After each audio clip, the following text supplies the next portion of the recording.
everybody, and welcome to episode 16 of the PTFootyPodcast. With me here today, got Kevin, Hey, what's up, everybody? Brian making a return, Hi, everybody. and our special guest here tonight, Hugo. Hey guys. Alright, so we got lots to talk about today. Mainly Sporting losing 3-1. Everybody's happy about that, right? Oh yeah. Oh, yeah. There's no Alex here, so this should be a fun one, trashing JJ. But we'll start by Porto first. So I got the order of the games here set up. So we're gonna go Porto first, then we'll talk Sporting, and then we'll end up on Benfica, obviously. And then I got a surprise question for you guys, and then we'll move on to Neil's Twitter questions. All right, so Kevin, I believe everybody watched Porto. At least I did. Hugo did, and you did as well. So you drew Tondela 0-0. Casillas was in goal. Ayun, Felipe Kubali, and Alex Telles across the back. Andre and Ruben Neves in the midfield. Brahimi making a start. Otavio, Andre Silva, and Dupois as the striker duo. Now, what did you think of the game, Kevin? Um, First half was very poor. The second half is when towards the end of the second half, when the game was almost done, is when we actually tried putting the foot on the gas, and we had a couple of chances which we should have buried with Andre Silva. Credit to the Tondela goalkeeper for making that save where Andre Silva was right in front of him. That was a huge save. A couple of balls went wide, like just wide, but overall, I thought they were a little bit boring actually to watch. The game was a little bit boring. There was a penalty that could have been called against us. It was close, in my personal opinion. I think it was a penalty. And the referee did miss a couple of calls going the other way also. There should have been a couple of Tondela players who could have got ejected, and that didn't happen. And it's one of the referees that we did talk about last week, Hugo Miguel, again, so I'm not going to go into depth too much because that's not the reason why we lost. We lost because we didn't play well, and that's the truth. He could have ejected a Tondela player, and in the same token, he could have called a penalty against Porto. So, we were just poor the whole match until the end, and I think the problem was too many changes in the starting 11. So, I think that coming from the last game against Guimarães, we played very well. I think he should have just left it. He should have just used that starting 11. Mm-hmm. I gotta ask you, do you agree with Kevin? Because you said you also thought that there was a penalty in there. Yeah, I think it was a penalty. There is, I think the Porto player was Felipe, and I think the Tondela player was a guy called Elder Tavares. When he was going into the box, it appeared straight away that Tavares, like, he kicked his own leg and then he dropped. But there is a minimum contact from Felipe. Like, I think it's knee to knee, and it does make it unbalances Tavares, and I think it was a penalty. Okay. Kevin, what did you think of Brahimi? I mean, he started for the first time in a long time now. How did he do? I was hoping you would bring this up. The game against Guimarães, when he came in, he was good. He was starting to play as a teammate, passing the ball. But against Tondela, he's back to his old self again. I mean, he wasn't passing the ball. He wanted to take everybody on it by himself. And I was just thinking in my head, like, come on, man. Like, you're getting a chance here, and you're going right back to the way you were. He needs to understand that you need to play as a team, not as individual players. So, it kind of, like, pissed me off a little bit because, like I just said, he was playing for himself. And it's so frustrating because when he plays as a team player and makes passes and stuff, he's very, very well. He plays very well. So it's very disappointing. I don't know what to say about it, really. Yeah, last week we made a podcast on Tuesday, and obviously you guys played on Wednesday. And you ended up drawing Copenhagen. We didn't talk about that game. Is this Tondela game a reflection of that same Copenhagen game? Did you play the same way, or is it unfair that you drew in midweek and then that you tied against Tondela? I don't think it's a reflection of the midweek game. I mean, it was two different competitions. The game against Copenhagen, I think what went wrong is that, once we scored that first goal against Copenhagen, which, by the way, was a fantastic goal. That was a nice team play there with Andres Silva and Otavio. Mm-hmm. I thought that once we got that first goal, they kind of thought it was in the bag and it was going to be easy squeezy from there. I hate it when that happens because they took the foot off the gas, and as soon as they got that first goal, I think they were thinking about the game against Tondela. I think that they should have focused more on the Copenhagen game and tried getting that second goal. I think if they got that second goal, I think the game would have ended there. But unfortunately, it didn't, and we did let Copenhagen back into the game. And Copenhagen did have a couple of chances, and then they finally got their goal. So I'm not too worried about that match. It was only the first game of the group. It's disappointing, because we should have won that game, especially being home. But, 2 consecutive draws. I'm disappointed with the one against Tondela, which is a tough place to play, by the way. Benfica had a hard time, and they were lucky to get away with the win there. So, I'm disappointed more with the Tondela draw and more concerned about that one because now we're behind Benfica by 3 points. But, it's good that Rio beat Sporting because had Sporting won, we would have been further behind. So, it kind of worked out for us in the end, but we missed a big opportunity place, and instead of being behind by 3, we could have been behind by just 1. Mm-hmm. And your title hopes, are they still high for you after this draw? Is it too early to say you're out of the race? I don't think we're out of the race. I mean, we still got to play Benfica 2 more games. The next game we have is at home, I believe. So, we can still catch up if things stay the way they are until the Clásico, and we win, which I think we're at home first, I believe, right, Peter? Benfica close to the Dragão? Yes. Okay. So, right after the Champions League game, by the way. Sorry, just to point that out. It's right after the Champions League game. And who do we play? Honestly, I can't be sure. It's got to be. Oh God, who do we have in our group? I forgot completely. We have Leicester. Bruges and Leicester. It'll be Bruges. We'll have that home and away leg in the middle, I think. So. Okay, so probably go to Kiev. I think we're going to go to Kiev and then play again. All right. It'll be tough. Well, I don't know if we're gonna be visiting. Anyway, it doesn't really matter. That's going to be a tricky week because I think it'll be worse for Benfica depending on what the standings are then. I think that we need to focus more on the league game more than the Champions League game.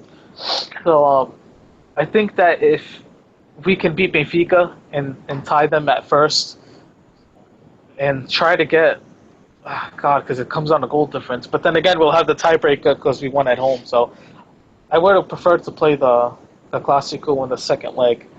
But anyway, I think that it's still too early, and I think that we can catch up. I think it's going to be between Porto and Benfica.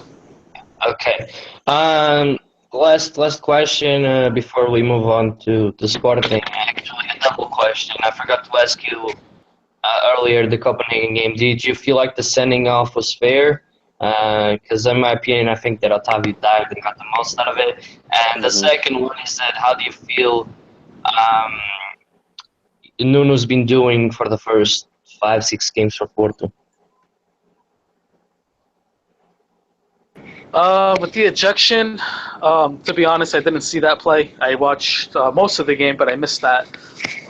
As far as Nuno goes, I think that he's doing a great job for us so far. I mean, he can't control the way that the players play. He can only tell them to do so much. So, I mean, we only lost 1 game against Sporting, so I think that for people to say that he needs to go already is just way too soon.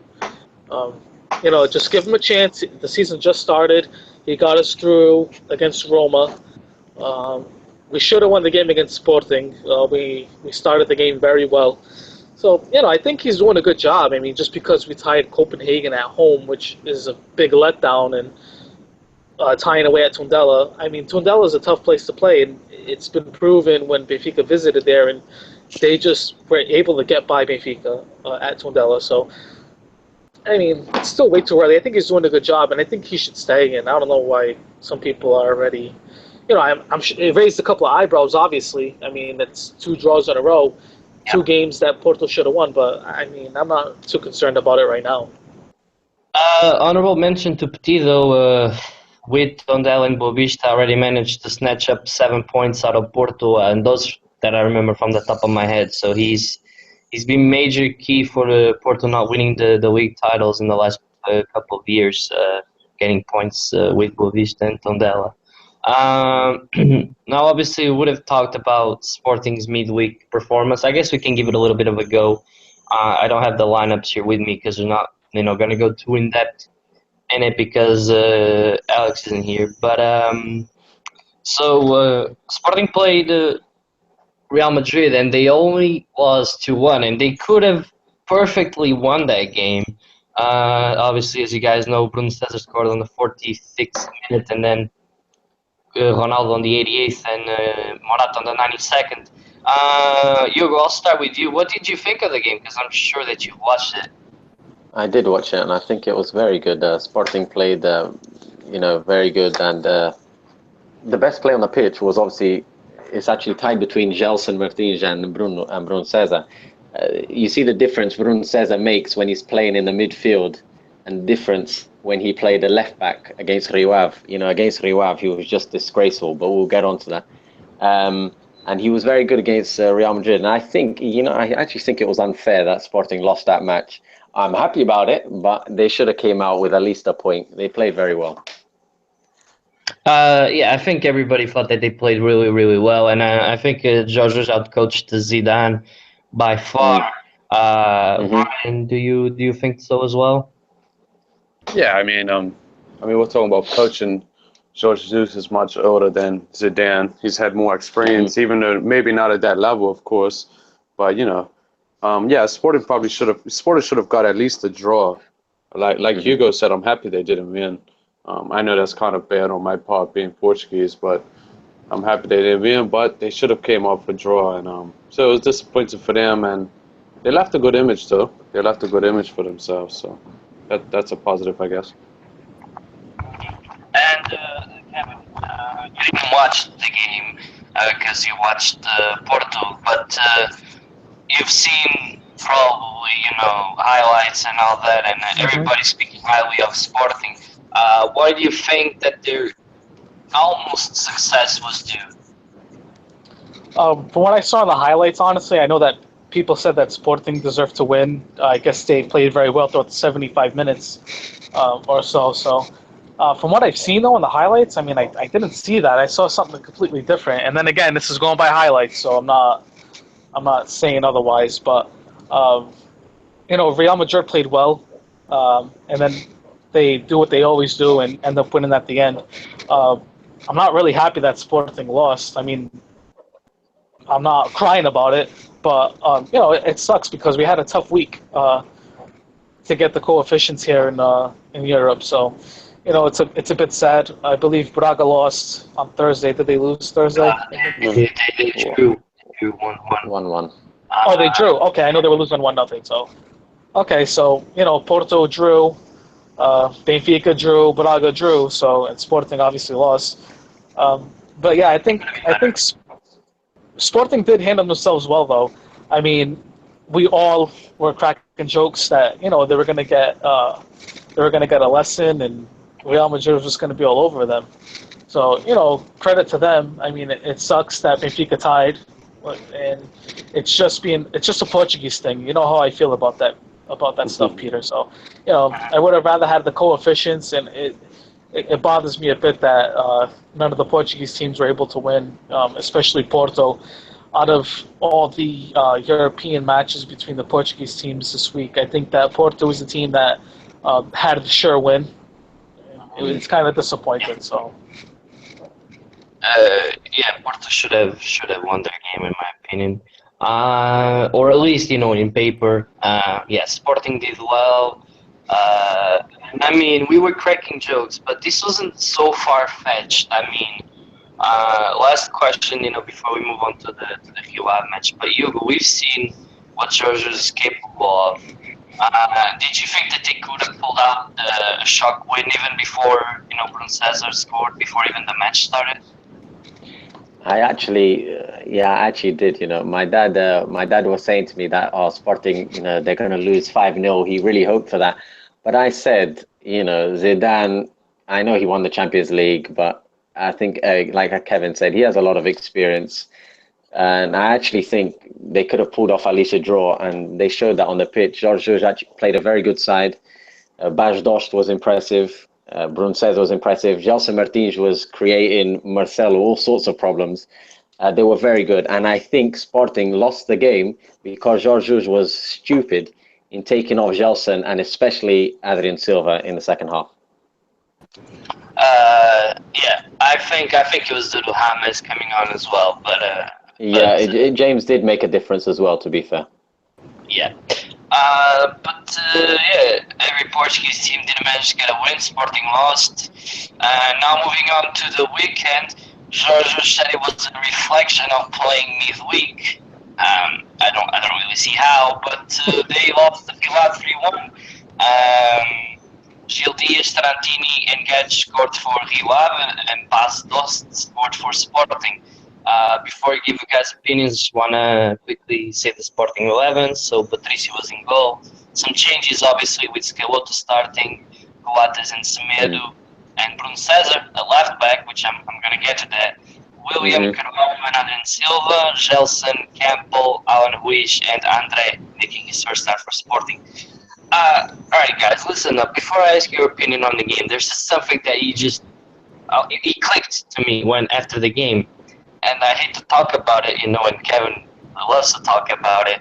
But this game reminded me perfectly of the 5-0 loss that we had at the Dragão when Jorge decided to play David Luiz at left back.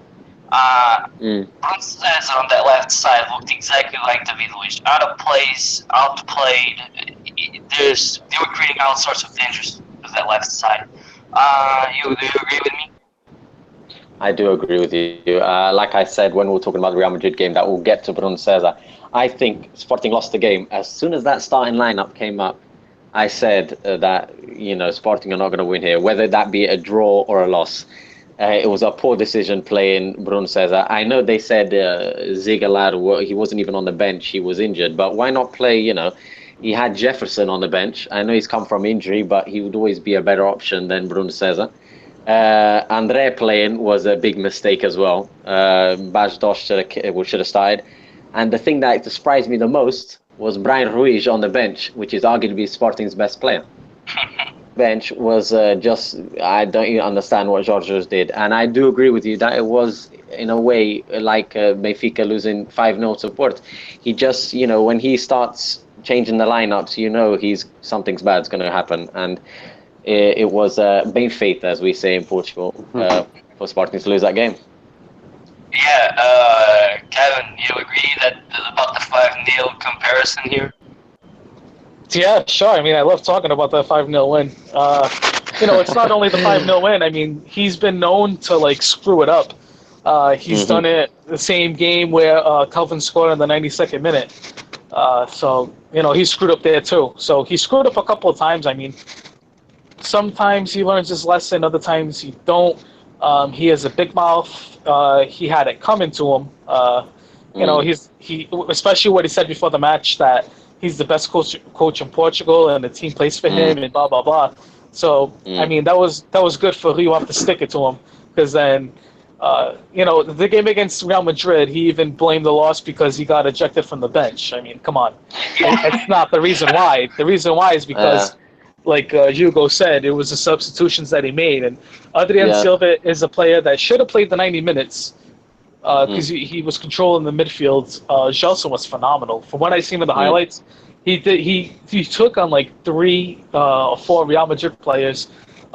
He put the ball between one player's legs and went around the other. It was pretty amazing to watch. So, I mean, it's good. You know how I feel about that, Peter, with Portuguese players. I felt the same about Renato.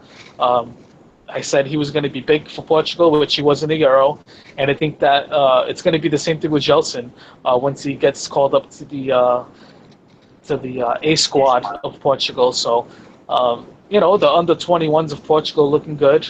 We got a lot of young talent, but yeah, Jorge Jesus really screwed this one up. I don't know what he was thinking. He pulled off a Nuno.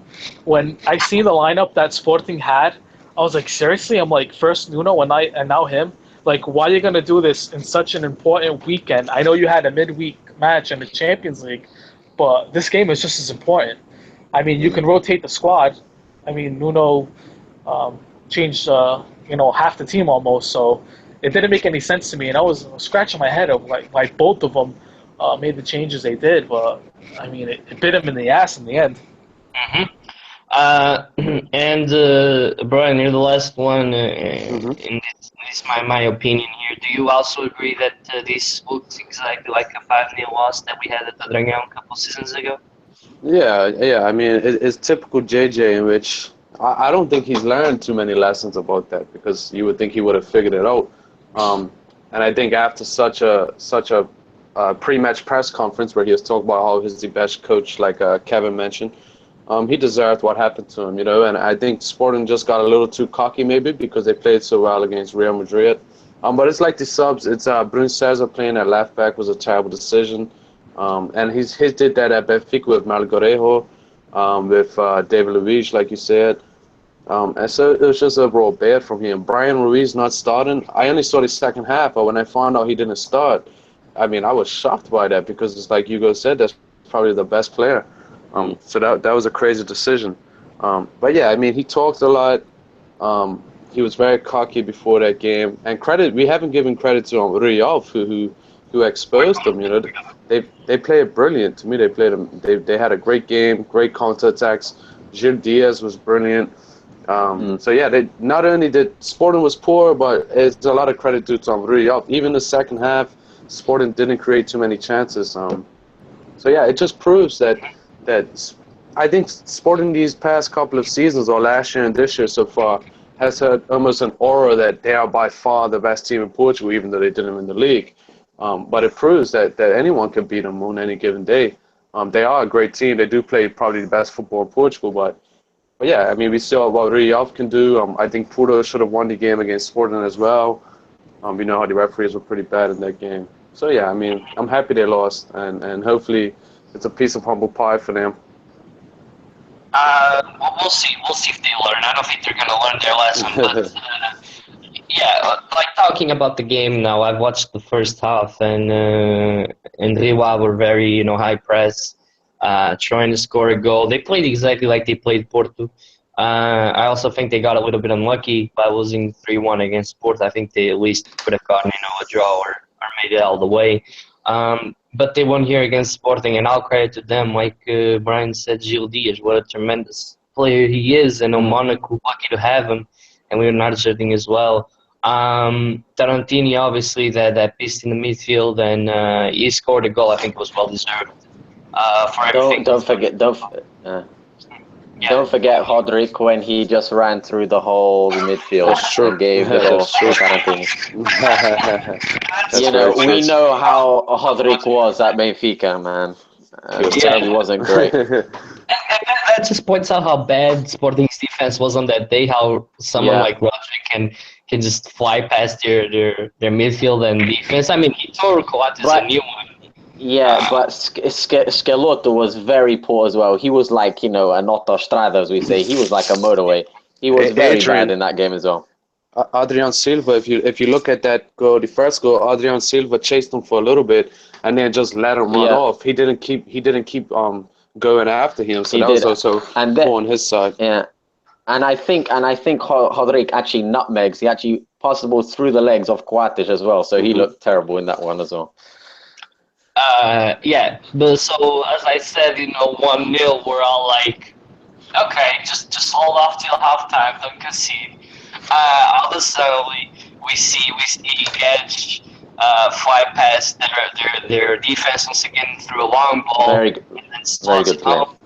And third goal, I'll catch as well, where he crosses the ball in. Gil Diaz is unmarked. far post and slots it home. And then from all that, it was just, they just play their game.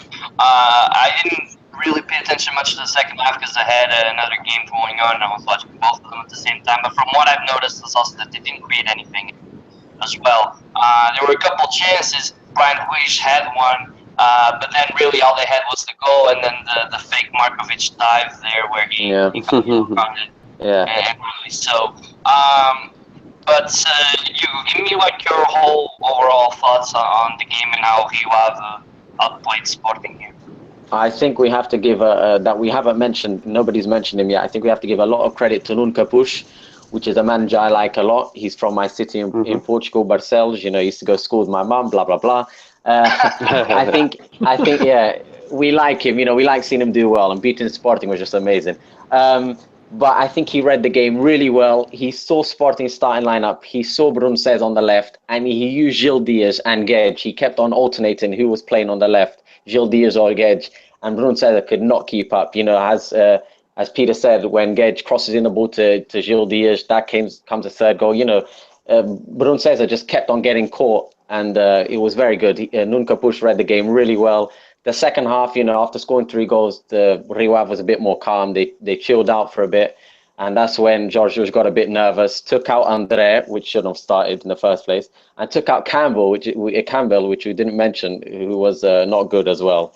And Jorge Jesus realized straight away that he shouldn't have started those players, and Nuno Capucho took advantage of that, and fair play to Rio Ave, who were great on the day. Yeah, Rio Ave and Capucho did very well. Kevin's probably very delighted with Capucho being a former Porto player. Kevin, he did used to play for Sporting, though. He played for Sporting before. He played for Sporting. I did not know that. He did, yeah. He was a Porto player. I didn't remember. He played for Gil Vicente. Then he went to Sporting. Then he went somewhere else. Then he went to Porto. All right. Did he play for Guimarães? Yeah, he did. He did. I think so, yeah. I'm checking it right now, yeah. It was Gil Vicente, Sporting, Guimarães, Porto, and then Rangers and Celta Vigo. Yeah. Rangers as well, yeah. So there you go. And Kevin, did you watch the game? Yes, I did. And I will have to say, before I say anything about the game, Nuno Capucho was my idol growing up. He was my favorite player. I even had a jersey, and I don't like to put players' names on jerseys because they leave, and it makes me feel uncomfortable when I wear it. But yeah, like that. But he was my favorite player growing up. Just the style that he played. So I had it customized. I brought it to the soccer shop in my town, and I got it customized. Anyway, I thought Rio Ave played very, very well. Gil Dias, if he wasn't with Monaco, guaranteed that one of the big 3 would try to snap him up. Even I'm surprised that Braga let him go because that's where he came from, was from Braga to Monaco. So I couldn't believe what I was seeing, and it reminded me of a match that Porto had in the mid-2000s, where I don't know if you guys know about this, but we ended up losing at home to Nacional de Madeira 4-0. Jesus. It was. I remember when he lost because of Ventrão scoring like a double, and when he was on loan. Yeah. I remember that now. Yeah. Sorry to cut you off. And it reminded me of that because back then, it was kind of hard to watch the games on TV. But when I was listening to that game on the radio, the Porto Nacional game, and Vitor Bahia was the goalie, I'm thinking to myself, like, this can't be real. Like, am I really listening to this? And watching the Rio Ave Sporting game, like, it brought back that memory. I was like, wow. I was like, look at this. You didn't believe when I said it was 3-0. You were like, no way. And I was like, I thought you were high. I was like, yeah, okay, Peter, 3-0. Like, let's see Rio Ave make it 3-0. I'm like, yeah, it'll probably be like 2-2 or something like that. But I knew that Sporting was going to drop points today because, like I told you before the match, I thought that that day Sporting were going to drop points. And I honestly didn't think they were going to lose. It wasn't just you, though. It was funny because I was out with my friends that day as well. And my Portista friends said the same thing. A lot of people were throwing it around that they were going to drop points. I don't know what they had in their minds, but they were surely right. Yeah, I mean, it was amazing. It was something, man, to watch that. I mean, Ryubov was up 3-0 before halftime. Like, who would have ever thought that? We knew Alex was like, yeah, no big deal, 1-0. You know, we're gonna come back and win. And then there came 2-0. He must have been like, oh shit. And then came 3, and he was like, oh my god, that's it. So you know, you notice on his tweets as well, where the first one he's all and then the third one he's just like leaving out the spaces. He's not even writing anything. He's just cool. He laugh. yeah. So you know, I'm glad. That was a reality check for them because, and like I said, when Sporting got rid of Slimani and they got rid of João Mario, I said that Sporting is going to start to fall apart. Now, this is one match, you know, I'm going to give them the benefit of the doubt because they played Real Madrid. It was probably fatigue, you know, so we'll see the next match there at home, so it's going to be different. But I think that things are going to start to change drastically, and I think that Braga and Sporting are going to be competing for third, honestly. I think it's going to be Porto and Benfica duking it out for first. I hope you're right. We'll see what happens. Brian, what are your thoughts on the Rio performance, man?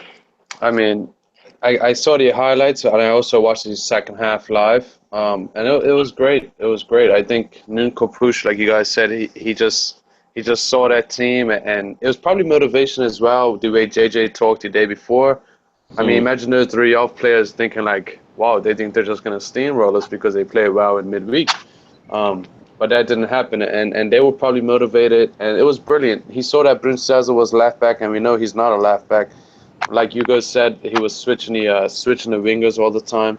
So it was great coaching. It was a great game. I'm actually worried about Benfica going there now because they had a good performance against Porto. They obviously beat Sporting. So it's going to be tough for Benfica as well. But, I mean, it's good. It's good for the Portuguese league that the big three don't just tumble over everybody. You know, these mid-table clubs have something to say. So it was refreshing. And I'll be honest, when I saw Sporting go 1-0 up, I don't know if you guys saw my tweets, I said, oh, I'm not going to get excited because Sporting's going to win.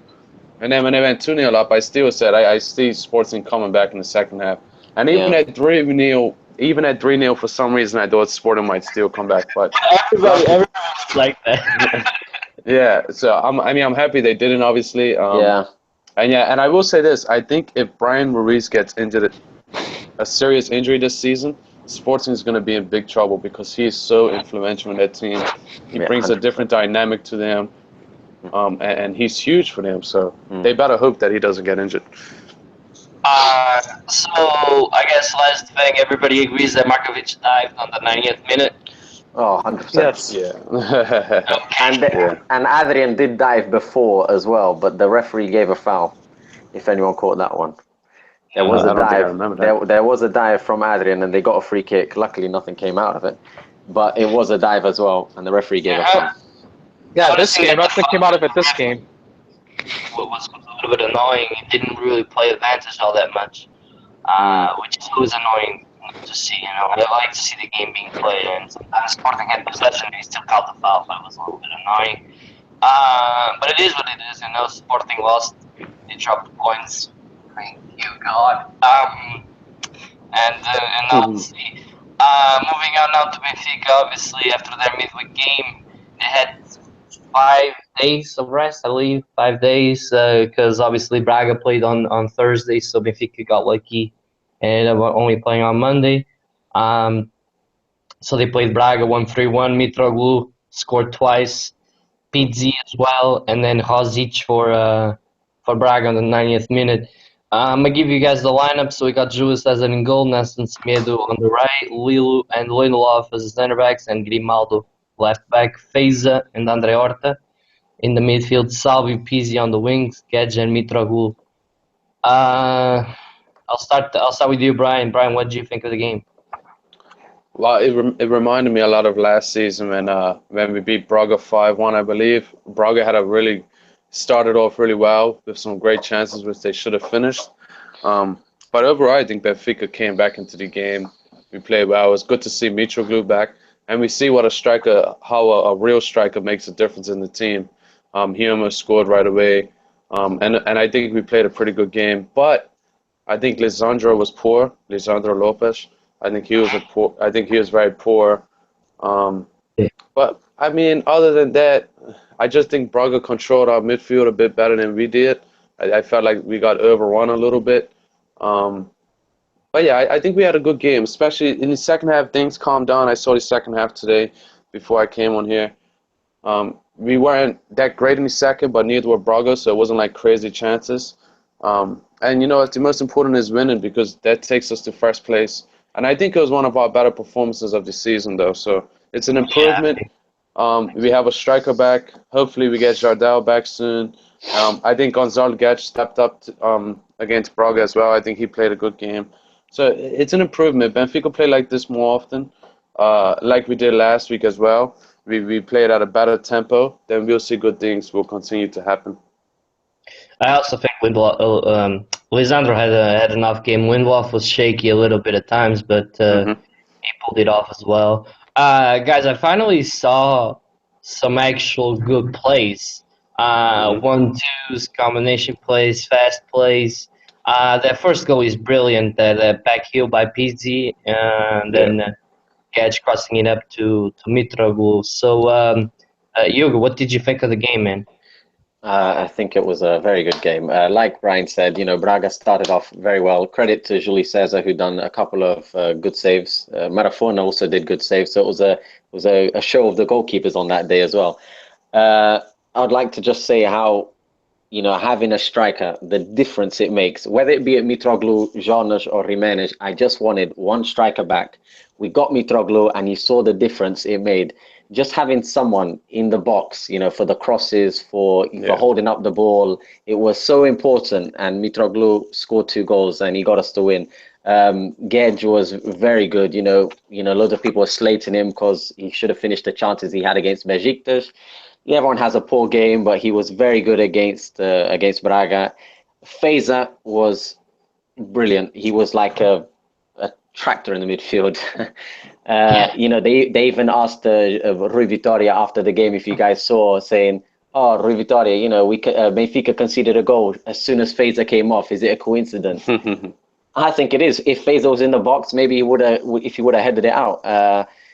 It was good to see Andre Almeida back. It was a very good game. I liked it very much, and Grimaldo was fantastic with the 1-2s, as Peter said as well. He came up. He was commanding that left side of the pitch. I think we can argue that Feza is the best defensive midfielder in Portugal. 100%. Yeah, I think so. 100%. Good. At least there's that.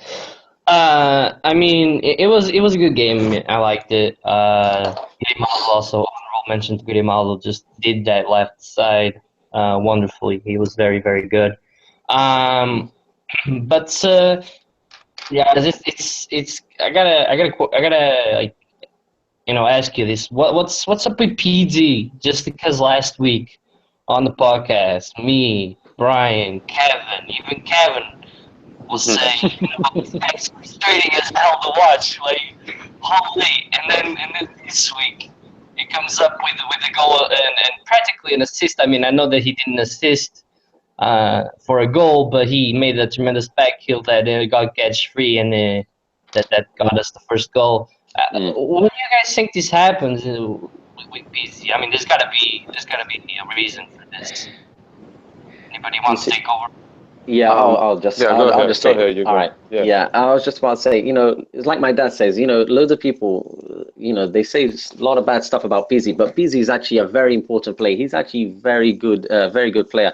The only problem is that Pizzi, when he's getting close to the box, sometimes he doesn't know where to shoot. He doesn't know if he should pass. He takes too long, and that's what frustrates the Benfica fans. But he is a very good player, and I'm glad he got the goal. I'm glad he was in the play of the first goal with the back heel. He's a very important player. He's just timed, his decision making is very poor. I did say he should have got dropped for either Servi, because Servi had a very good game against Besiktas, and I think Servi, it was a bit unfair that Servi didn't even get 1 minute on the pitch. But Pizzi, he did himself proud, let's say, with that performance. I think he played well, but like I said, the decision making, he has to be quicker at deciding what to do with the ball. No, let him be on the right side, and then he'll pick up his game. What were you going to say, Brian? Yeah, that's what I was going to bring up. It's like Hugo said, he is important. I think I brought that up last week that Rui Vitória maybe sees something we don't. And you said, Peter, that on the defensive side and covering in the midfield, and he does do that very well. So he is super important in that situation. But he just it's like Hugo said, and Peter, you said this last week too. He just overthinks. He doesn't he makes the wrong final decision. But then he has games where he would either score or set up a goal. He did play well against Braga. He still made some bad decisions. He's kind of like a scapegoat, and I'm guilty of that as well because I tend to talk very bad about Pizzi. But I did say on my Twitter account that he will score against Braga, and he did. But yeah, if he moves to that right side, I think Salvio needs to be dropped. I think Carrillo or Servi. Yeah, Carrillo or Servi should play on the left, and Pizzi should always play on the right. And because Pizzi is just more important than Salvio right now. So until Rafa gets back, right? After Rafa gets back, he takes over the left side, right? Exactly, yeah. Okay. That's exactly yeah, I was gonna bring it up. I mean, what's up with Salvio as well? Because he had a very good game midweek, and then he didn't play well against Braga. I mean, it's sad to say, but in my opinion, if I had to pick out a player that didn't stand out as much, I'd go with Salvio. And Hugo, listen, you really like him. I know you're always defending him. So did you think that he should have gotten a rest instead of playing this game? Because he was very good against Besiktas. He was. I like you said, I like Salvi very much. When Salvi's in form, he's just an amazing player. I still would have started Salvi in this game against Braga, but probably would have took him off at halftime or something. He didn't have a good game, no, but I still really like him. He got close to scoring. Credit to Marafona, who did a fantastic save. But he is a good player. Salvi still does those tricks. When the ball comes to him, it goes through his legs. He tricks the players. He's good. He does quick 1-2s. I think he does it way too often, though. I think. But like I said with Pizzi, Salvi sometimes, like Brian says, he overthinks too much. Like Pizzi, sometimes Salvi's by himself, or he has a player to pass to, but he'll try and skill through two players when he should just pass it. That's the problem with Salvi. We've seen that several times where he cuts inside and then he always decides to shoot with his left foot instead of passing it off. Yeah, exactly. Salvi's decision making isn't that great as well. He should look up a bit more, but he's still a great player. But if I was to choose one player to drop, which is the question you asked, it would be Salvi for either Carrillo or Servi. Kevin, you want to weigh in on this? I really don't have much to add. I didn't watch the game. From what I heard on the radio, though, so both goalies made some pretty big saves. So other than that, I don't really have much to add. I was a little bit upset, though, because while it was 1-0, on my way home, it was still that score, and then I put it on, and it said 3-0. I was like, you got to be kidding me. I was like, seriously, already? I just got in, I put the game on, and from 1-0 to 3-0 within a matter of 5 minutes. I was like, jeez, man. Before I go on to the next thing I was going to say, I just want to point out that I think one of one is national team, quality. Yeah, I think so. It's very, very good. I mean, Kevin, I'm going to send you a link after this. You watched the save that he made on the catch free kick, guys. That was insane. Yeah, that was amazing. It was incredible. Yeah, but talking about goalkeepers. I think, in my opinion, I don't know if you guys agree. I think Benfica have by far the two best goalkeepers in Portugal. I think Jules Cesar and Ederson is the two best goalkeepers in Portugal, and then maybe Patricio after that and Casillas. But I don't think anybody. You're gonna put in Casillas in front of Beto? Beto doesn't play, but yeah, I mean, overall, I don't know. But all I know, Benfica has the two best goalkeepers in Portugal, in my opinion, at least. Probably. We're well set up. Yeah. We're good with them. Guys, and there's something I want to bring up here is that I think we're taking too long to make substitutions.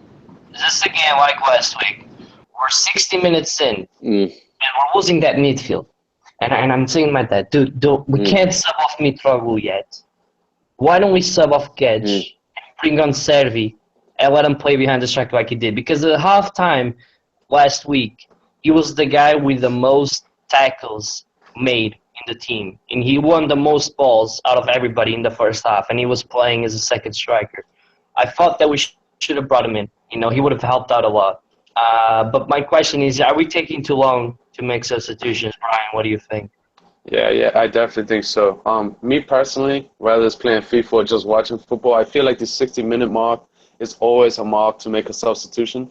I don't know if that's just me, but for every game, I feel like somebody should be subbed in at the 60th minute, unless things are going perfectly, of course. But yeah, it's like you said. I think had we had Samadi's fit, I think maybe he would have put Samadi's in a little earlier, but obviously he wasn't fit, so he couldn't play. But yeah, we do take way too long. We did it in the Champions League. I think we did it again against Braga. So I don't know. I don't know why we take so long. I don't know if he thinks we're just working well with what we have, or if he just, I don't know. That's just maybe his style of coaching. Hugo, what do you think? I completely agree with Brian. Against Besiktas, we took far too long bringing on Salic in the 86th minute when it was supposed to be Zegwomsh. It turned out to be a mistake because Salic gave the flipping free kick to Dalishka. We take too long. I agree with Brian. We have to change someone 60th minute, 70th minute, whatever. We need to, refresh the wingers more often. Like we said about bringing off Salvio or Pizzi or even Gage up front. Yeah, we take too long, and I hope it changes against Shav because that is an extremely difficult game. The only two unbeatable sides in the league, I might add. Exactly. It's going to be a very good game. I really like Jorge Simão. It's going to be a difficult match. Very very good manager. Very good manager. So my next point is that Mitroglou returns, scores twice. Would we have tied against Besiktas if he was on the pitch? What do you guys think? You know what? I said that to my dad. If Mitro, we just gave praise to Gage, played very good against Braga. Should have finished his chances against Besiktas. Perhaps if it was Mitroglou threw on goal against whoever their goalkeeper is, probably would have scored. I think I think the game wasn't perfect from Benfica, but if we had a striker playing, if it was Jonas, Jimenez, or Mitroglou, we probably would have stole and won 2-0. Yeah, also I was talking to a Besiktas fan. We actually traded DMs, we follow each other actually, and he said if you guys have a fit striker, you'll win. And I think he would have gone down to that. Brian, you agree? Yeah, I definitely agree. Hugo mentioned it earlier. Having a striker makes such a difference. Even just for crosses in the box. Last week in the Champions League, we had two short players playing up front. You can't really cross the ball. You can try, but it's 9 times out of 10 it's not going to work. If you have a Mitro in there, their centre backs are going to be worried about having a tall, strong presence in there. It just opens up space for other players. So yeah, had we had Mitro, Jonas, or even Raul, I think we would have won that game easily. And I just want to bring up, I think if we get all of our players fit soon, Rafa should be soon, hopefully Jonas, Jardel. Up front, we look amazing. Rafa on the left, Pizzi on the right, 2 strikers. So I think our squad, we should win the league. I think we have to be favorites with the team we have. Hopefully everyone is washed out. So we should, yeah, exactly. Raul said he should come back this week. Because they gave him a 3-week deadline, and that ends this week. This is the last week of the 3-week period, and if that makes sense, next week should be Rafa's time to return to the team, and then we should see Jonas and Jardel pop up at the same time. Kevin, is there anything you want to say? No, not really. I really don't have anything to add to this. This is not my forte.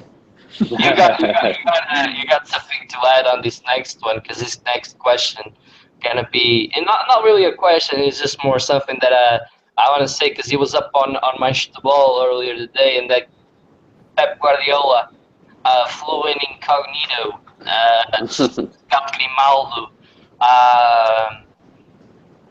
I'll start with Kevin here. Kevin, I know you don't watch Benfica a lot, but Pep Guardiola coached Grimaldo at Barcelona. Now is here watching him. Do you think that there's like a real possibility of Manchester City trying to snatch him up? No, it could be if he flew in incognito. It's a possibility, I guess. So, he does take good free kicks. From the free kicks that I saw, he does very, very well. Like the game against Vittorio Stubel, I saw a free kick there. Phenomenal free kick, and he scored a nice free kick. I forgot against who. I don't really. Yeah. So he's a good free kick taker. He does play well. So I mean, I don't know if he's player enough. I mean, don't hate on me for saying this, but I don't think he's player enough for Manchester City or wherever the hell he's freaking coaching. Where's he coach? I don't even know. City. City. All right. So yeah, I haven't been following Premier League this season so far. So I don't think he's player enough for City, honestly. At least not yet. I was in a chat with those Arsenal fans, and I told them, the Portuguese press just said that Pep Guardiola flew in incognito to watch Grimaldo, and the first thing they said is that we gotta get that guy ASAP. What are your thoughts on this? We're so early in the season, and it's so weird to say this, but I think it could be a real possibility. Yeah, Grimaldo is a fantastic player. If he continues his form till the end of the season, we're going to get offers. We might even get an offer in January. Who knows? I said to my dad that when Barcelona they release their players from La Masia, as they call it, they always have a buyback clause, or even if they don't, they try buy their players. I kept saying to my dad, in 2 years' time, Grimaldo will be at Barcelona. It will be at Barcelona. I still think Barcelona will probably buy Grimaldo, but Guardiola coming to see Grimaldo just shows his quality. Although I don't think he's ready for Premier League. Just like Gedge, because loads of clubs are watching Gedge as well. I don't think they're ready, but they're going to be very good in the future. And Grimaldo's a fantastic left back. And he sat down European champion Eliseo. Yeah, that's right. And Grimaldo 21, Gedge 19. A lot of time to grow. Brian, what do you think of this speculation about these rumors? Yeah. It's like Hugo brought up. I think he will be back at Barca soon. I think he will be. I'm how good he is. I'm surprised they let him go, because the Barca style of play I think fits him perfectly. He's very attacking. He's very smooth on the ball. Very quick players. I think I don't know if he would have been starting for Barca, but I think in a few years' time, a huge club will go after him, and I think he'll end up back at Barca. But yeah, he's been great. He knows how to attack. His crosses are very good as well. I don't think he's assisted yet on a cross, but from what I've seen, he's very good at crossing, great at free kicks. He's quick. He's going to get a few goals. I'm telling you now, he will get at least 5 goals this season for Benfica. He had a good chance against Braga. Once he gets his finishing there, I think he's going to score a good bit of goals as well. And Eliseo, I can't see him getting back into this team at all. Not with Grimaldo playing the way he's playing. Don't get me wrong, he didn't have a great game in the Champions League. But normally, so far, Grimaldo's been great for us. Yeah, Grimaldo has been something else, and with that form he's in, I don't see him, losing that spot. But that was it that I had for Benfica. I don't know if you guys want to say anything else. Is there anything you guys would like to add to this game, or anything in general you might want to say? I'll just add that what you guys are talking about, Faja is an absolute animal. And I said this last week, I believe. If he was a few years younger and not so injury prone, he would be at a humongous club as well, at one of the top clubs in England or Spain. And he's a great player, so hopefully he stays fit. Honestly, he's only been fit for about a month, and it feels like years because he's always injured. He's always injured, so it's great to see him fit for at least 6 games, Yeah, my dad said the same thing. He wasn't injured a lot last year, and he's not really injured a lot this year, so maybe we'll see another side of Faza. 3 years at Benfica, he only played 40% of the games. That's not a lot, but it showed how good he was. I think that. I think that that's pretty much it. So now I'm gonna move on to the surprise question, or the mystery question that I had set out to you guys. Was that today I saw a quote by Tuchel, and I'm not sure if you guys know who Tuchel is. Tuchel is the Borussia Dortmund manager, the coach. And he said that Rafael Guerreiro is too good to play one position, and just today he played as a center midfielder and got 2 assists. And my question goes out to you guys. What do you guys think of this? Anybody wanna step up? Yeah, I actually saw the first half of that game, and I saw him in the midfield, and I was trying to figure out like why was he there. But he did have a great game, but it was just weird seeing him there. But yeah, I think it's great to see him do well in midfield. He's a great player. I mean, he's wonderful. He did amazing for Portugal. I'm happy to see him flourish at Borussia Dortmund, which is a huge club. So yeah, I mean, he's going to be huge for Portugal in the future as well. And I think the coach is right, because what I saw of him today, I only saw the first half. He fit in perfectly to that team, and he looked great. Yeah, Rafael Guerreiro is a fantastic player. It's not actually the first time he's played in midfield. I saw Dortmund vs Legia Warsaw in the Champions League where they won 6-0. Schmelzer was playing left back and Guerreiro was playing left mid, and Guerreiro got a goal and I think he got an assist as well. And then in the league, I forgot who they played, not the one that just happened now, but they played as well. Yeah, and Guerreiro was in the midfield as well. He's a brilliant player. His free kicks are amazing as well. Maybe Ronaldo needs to move and let Guerreiro take the free kicks from now on. We saw in the final, Guerreiro took the free kick and hit the crossbar straight away. He's a brilliant player, and I think Tuchel is spot on. Guerreiro's a fantastic player, and they're really lucky to have him. And Kevin, this one matters a lot, not just because he's Portuguese, but also because he's gonna play against you. He's gonna play against Sporting. Because you're the odd man out, because they're all Benfiquistas. But he's gonna play Sporting. We're gonna have a chance to see him. What do you think about this quote, and do you think that he's capable of playing anywhere? Yeah, I would like to think so. He's like Brian said, he was great for Portugal. It's nice to see him play in the midfield. It makes him more versatile, which we can use him in the midfield if we need to, if anybody's ever out for Portugal. So I've always liked him in the Euro. Even when he was playing in France, I know that there was talk of Porto wanting him in Benfica, and he even set out in the press that he would love to join Benfica, and they never made a move for him.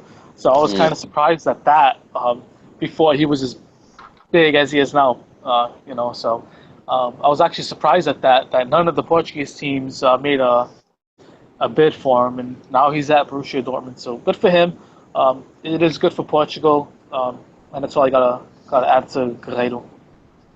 Yeah, a big Benfiquista, supposedly. And if there's nothing else to say, I'll move on to a couple of Twitter questions that we got. I'm not sure if there's anything you guys want to say. Is there anything? No. Okay, so now I'll move on to Twitter questions.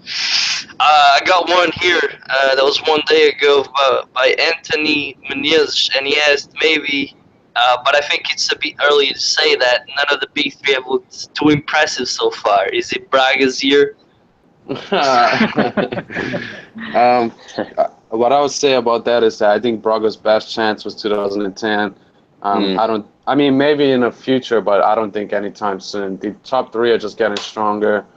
I know, and not with their coach now either. I think he's a good coach, but I think if they kept Paul Fonseca, maybe they would have had a bit of a closer chance.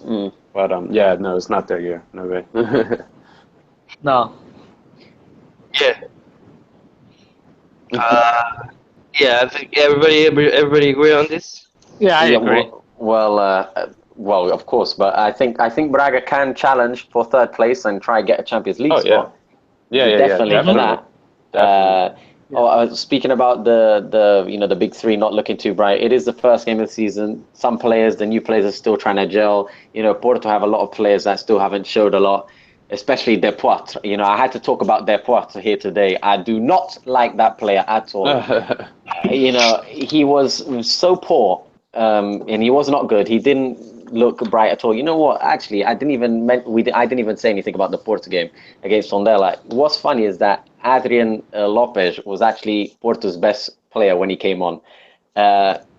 and Andre Silva was so greedy in one of the plays where he could have played it through to Adrian Lopez, right? A free open goal, could have scored.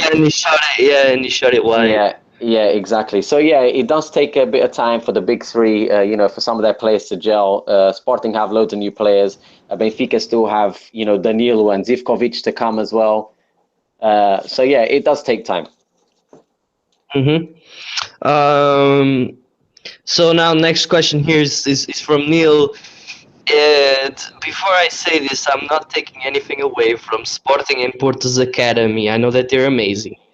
But his question is, how come we only hear about Benfica's youth academy? Where is Sporting and Porto? And he directed this question because Benfica is the only team that is, making an effort to put those youth players, into the A squad now. And if any of you guys want to take over on this.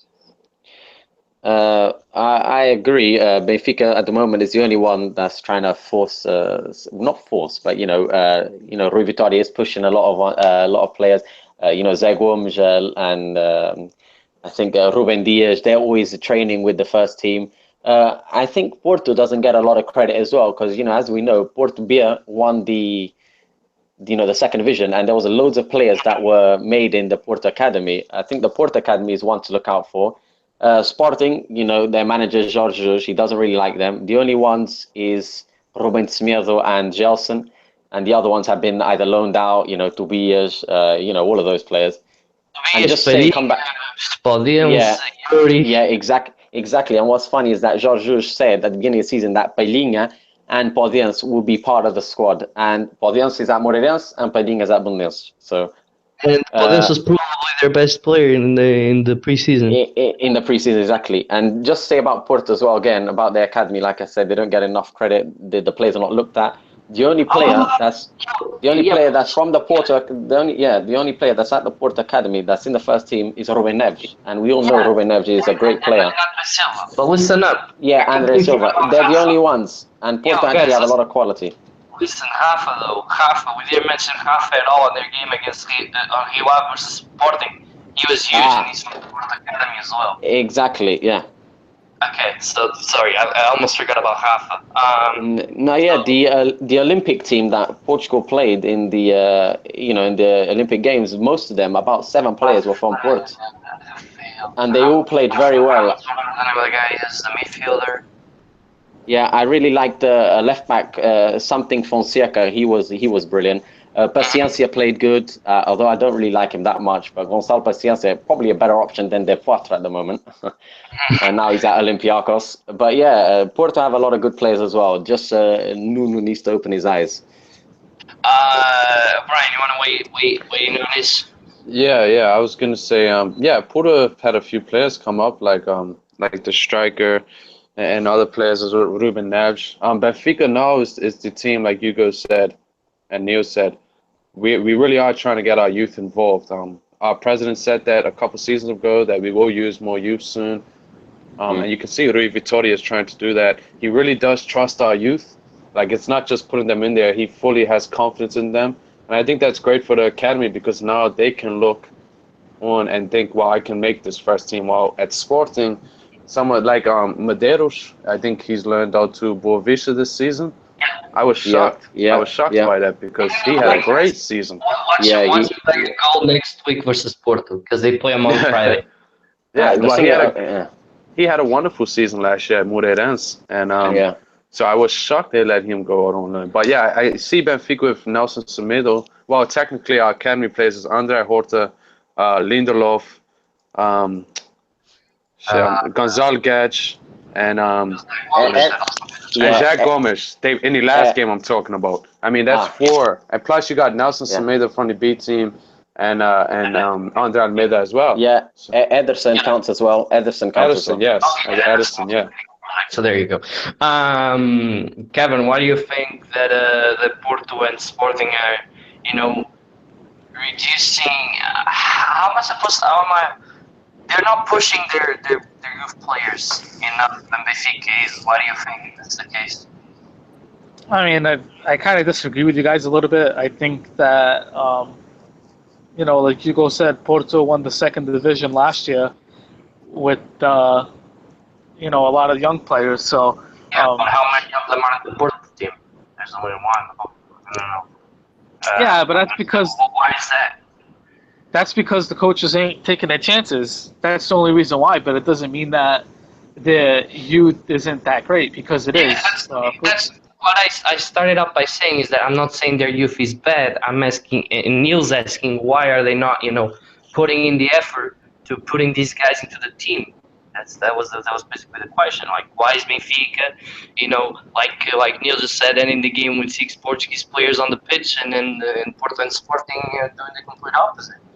I guess it's just preference. I mean, sooner or later, the way that things are going for Porto, they're going to have to rely on their youth squad. So they can't keep spending money like they are and not winning anything. So I think that very soon we'll see Porto using a lot more of their youth players. Mm-hmm. Something here I just want to point out is that Benfica have the best start of the league since 34 years ago. So this year, with 13 points at the 5th round, is the best in 34 years. Just shows how good we've been, even with that draw. Neil once again asked us, what other teams other than Benfica, Porto, and Sporting produce quality youth players? Oh, that's without a doubt Braga. Braga have loads of players, and loads of people don't give enough credit to Braga. Braga have been winning quite a few. They won the under-19 championships. I've been watching the juniors. Braga won the title. I think Benfica came second or third, and Sporting came second. Braga came first. Braga have loads of players. Gil Diaz was from Braga as well, as we mentioned him. Braga have, I can't name them all, but they have been producing lots of players. Benfica, actually, in the Rafa deal, Benfica got, I don't know if you guys saw. I think, I forgot his first name, but it's something Cunha. And he was considered the best player in one of these tournaments. Another quality player coming from Braga. Braga, they do produce a lot of good players. Yeah, so I think that goes to Braga, definitely. Yeah.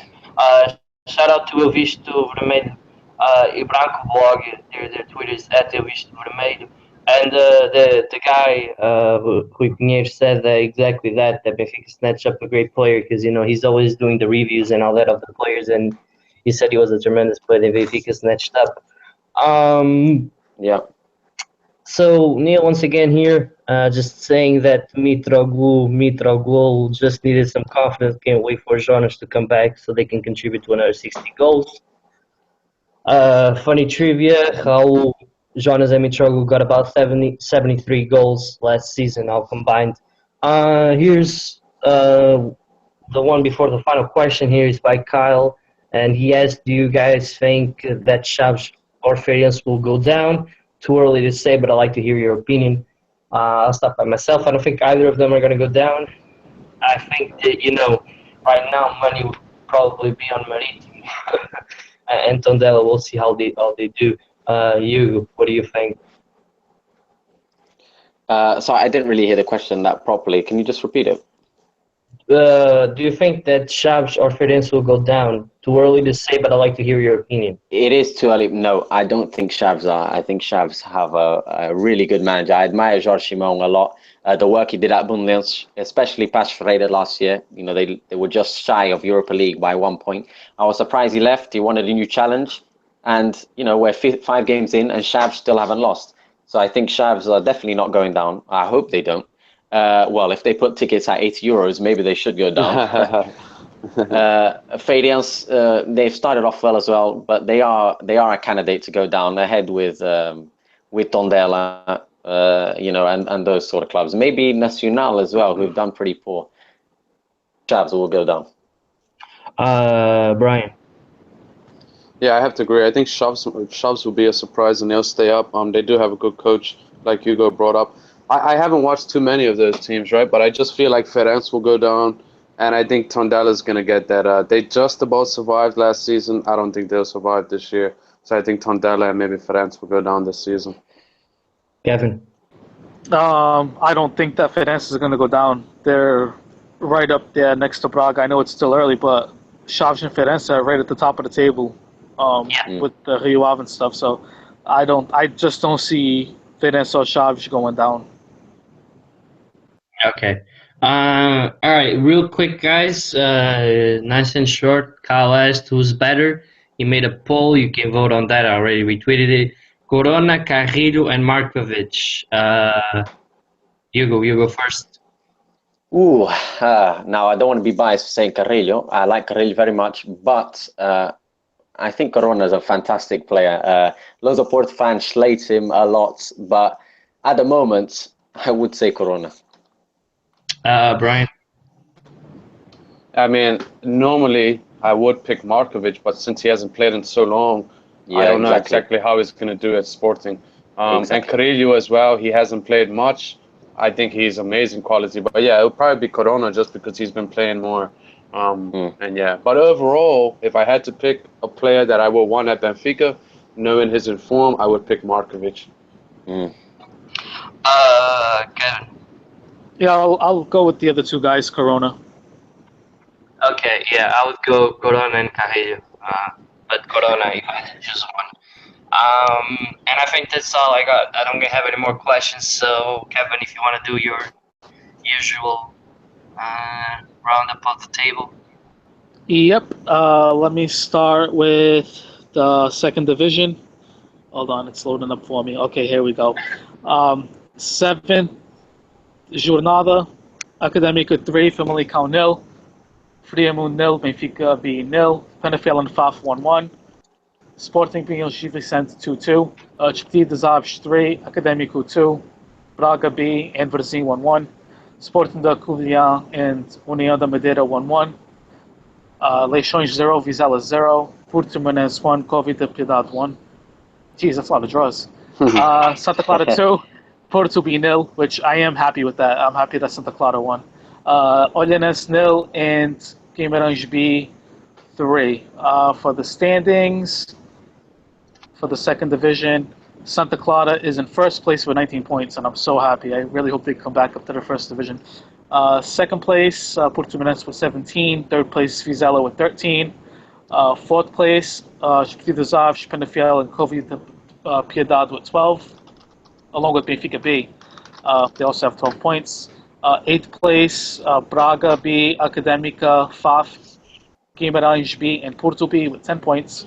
13th, União with 9. 14th, Gil Vicente, Varzim, and Famalicão with 8. 17th place, Leixões with 6. 18th, Friamundo, Académico, and Sporting B with 5 points. Sporting Covilhã with 2 points in 21st, and Olhanense with 1 point in 22nd place. To the first division, Nacional 2, Marítimo 0, Estoril 2, Moreirense 0, Setúbal 1, Paços Ferreira 4, Guimarães and Belenenses 1-1, Boa Vista 1, Feirense 2, Aroca 0, Chaves 1, Tondela 0, Porto 0, Rio Ave 3, Sporting 1, Benfica 3, Braga 1. The table, damn it, Benfica's in first place with 13 points. But it's a good thing because Sporting can finally shut them out, Alex. Sporting is in second with 12. Porto, Braga, and Rio Ave tied for third with 10 points. Chaves and Feirense tied for sixth with 9 points. 8th and 9th is Setúbal and Belenenses. 10th place, Guimarães with 7. 11th and 12th, Paços Ferreira and Boa Vista with 5. 13th, Moreirense and Estoril with 4. Nacional, Aroca, and Marítimo tied for 15th with 3 points. And last place, Tondela with 2. And I think that's all. I mean, I want to thank you. Can I just say one quick thing? Just about the second division. I think it was with Brian that I mentioned we were talking about Santa Clara, and Brian mentioned that he would love to see Santa Clara come up, and I said to Brian, Santa Clara have a very good manager. Daniel Ramos did wonders at Famalicão. You know, he got them up second division. Yeah, got them up second division, nearly got them promoted, and now he's top of the table. Santa Clara would be very good to see them come up, and I think we can all agree that Portimonense is coming up because of Vitor Oliveira. Yep. Yes. That's a guarantee. Yeah. That's a guarantee. Yeah, Santa Clara, Daniel Ramos, fantastic manager. One to look out for. Yeah, definitely. I want to bring up a quick thing as well. First of all, I want to give a shout out to Santa Clara, as my family's from Azores. So I love to see them back up, and they're doing well, especially because these past couple of seasons they've been struggling to survive. Mm-hmm. And my second point, which I didn't get to say earlier, in terms of the youth, I think Benfica and Luis Felipe Vieira is looking more towards the youth, maybe also as a financial thing to save more money so we don't have to spend as much, and that's just going to help the club grow and not have to keep spending. Definitely. He also 100%. said that he's gonna dream of a Benfica made in Benfica, and that no one's gonna take that away from him. So Yeah. we'll see that happen. So if there's nothing else to add. Yeah, I have just real quick. Just real quick before I go. Shout out to Santa Clara. Like Brian, my family's from the Azores also. It's a team dear to my heart because my grandfathers played for Santa Clara, and I had uncles who also played for Santa Clara. So that's why I'm so ecstatic the way they've been playing and how they're sitting at the top. So it's great. I'm very happy, and hopefully, fingers crossed, it's still early. It's looking like they can do it. They're 7 points clear of the third place team. So, I'm really hoping that they can do it. Yeah, things can change real quick, but hopefully they'll be able to go up. All right. I don't mind. We good now? We good now? Well done. I want to, thank you, Hugo, for coming on. It was really nice having you here. Yeah, definitely. I loved it. Thanks. Eventually gonna have you and Jack on at one point. Definitely. Yeah, whenever. Also, want to thank Brian once again for coming on and actually hosting the call for us. Thank you very much for that. Thank you for having me. And obviously, thank you, Kevin, as well for managing to be on today. Obviously, because you were a little bit, on me, I'm not gonna make it, but eventually you did, and we survived through another podcast, number 16. Been doing this for 16 straight weeks. So I mean, if you guys want to check this out, don't forget we'll leave the link up to the YouTube, to our YouTube channel in the end. After this podcast on our Twitter, you can check us out on Mixcloud as well. Links will be on our Twitter on the pinned tweet. And next week we'll be talking Porto versus Boavista, Sporting versus Moreirense, and Benfica Chaves. So see you guys next week. All right.